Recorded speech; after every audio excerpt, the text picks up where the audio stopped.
আসসালামু আলাইকুম। আজকে আমরা শিখব বাংলায় যেটা বলে চার আর জাপানিসে বলে ইয়ন। ইয়ন মানে চার, হ্যাঁ।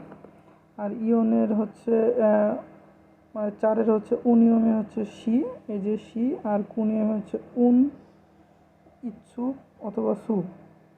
আমরা এখন এটা প্র্যাকটিস করি। ফার্স্টে হচ্ছে দাগ দিব এইভাবে, তারপরে একটা বক্স করব।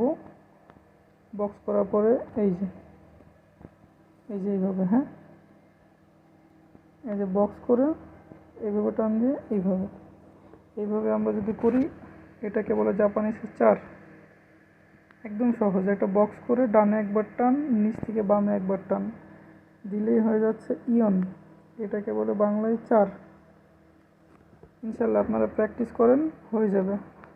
এটাকে বলে সিঙ্গেল খাঞ্জি। হ্যাঁ, আমরা এখন আপাতত সিঙ্গেল খাঞ্জি শিখতেছি, পরে পরবর্তীতে আমরা ইনশাল্লাহ ডাবল খাঞ্জি শিখব।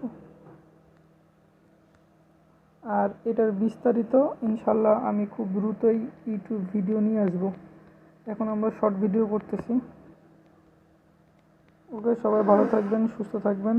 আল্লাহ হাফেজ। আর বেশি বেশি প্র্যাকটিস করবেন।